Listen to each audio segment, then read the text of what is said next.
اسی باب میں ذکر کروں گا پاکستان کے ایک معروف سیاستدان، خصوصاً یہ کرونا وبا میں مختارہ وارننگ دینے والے ندیم افضل چند صاحب، جو پہلے پیپلز پارٹی کے تھے اور جو مسلکاً شیعہ ہیں، یہ شیعہ مسلک کے ہیں، لیکن سیاسی طور پر پیپلز پارٹی میں تھے اور پیپلز پارٹی کو چھوڑ کر پھر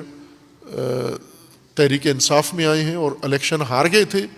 نہیں جیت سکے، پہلے MNA رہ چکے ہیں، اب وزیر اعظم کے ترجمان تھے، یہ موجودہ وزیر اعظم کے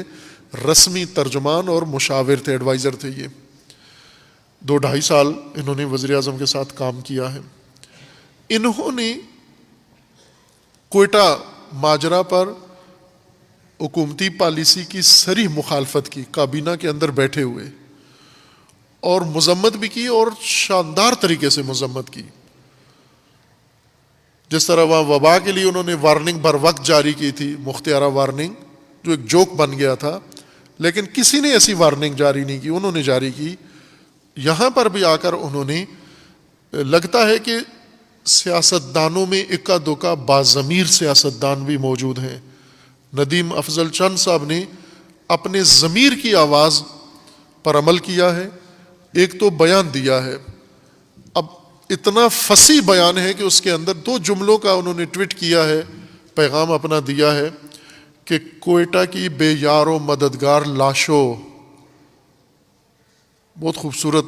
بیان دیا انہوں نے، جب پڑے ہوئے تھے جنازے اس وقت انہوں نے دیا تھا کہ کوئٹہ کی بے یار و مددگار لاشوں، میں اس حالت پر، اس قسم و پرسی پر شرمندہ ہوں۔ حکومتی ترجمان وزیر اعظم کا اس سے زیادہ اور کیا کہے، اس ایک جملے میں اس نے سب کچھ کہہ دیا۔ اور پھر دوسرے دن وزیر اعظم صاحب نے یہ وارننگ دے دی اپنے وزیروں کو بھی اور سب کو کہ جو حکومتی پالیسیوں اور حکومتی فیصلوں کا مخالف ہے وہ استعفیٰ دے دے، ورنہ میں اسے لے لوں گا۔ اور پھر اس کے اگلے دن ندیم افضل چند صاحب نے حکومت کی ترجمانی سے استعفیٰ دے دیا کہ میں اس حکومت کا ترجمان نہیں بن سکتا، اس بے رحم اور بے حس حکومت کا۔ خوب ظاہر ہے ندیم افضل چند اگر مذہبی سیاستدان ہوتے تو حکومت میں رہنے کا جواز بھی ڈھونڈ لیتے، استعفیٰ بھی نہ دیتے اور اپنے لیے کوئی آیت حدیث تلاش کر لیتے، کوئی فتویٰ اپنے لیے لے لیتے کہ ایسی حکومت میں رہ کر کام کرنا عبادت ہے، عین عبادت ہے۔ لیکن ان چونکہ ضمیر کے سیاستدان ہیں، میں یہ کہوں گا یہ بہت اعلیٰ مثال ہے ندیم افضل چند کی، اب ان پر دباؤ ہے کہ اپنا استعفیٰ واپس لے لیں، اور ممکن ہے لے بھی لیں، سیاست میں کوئی چیز بعید نہیں ہوتی، لیکن یہاں پر انہوں نے یہاں تک بہت شاندار پیغام دیا ہے پوری قوم کو، اور باضمیر ہونے کا ثبوت دیا ہے کہ جس حکومت کو ان لاشوں سے کوئی ہمدردی ہی نہیں ہے، ان ورثہ سے کوئی ہمدردی نہیں ہے، ان کی اشکشوئی نہیں کر سکتے اور الٹا ان کو متہم کرتے ہیں، ایسی حکومت میں کیا رہنا،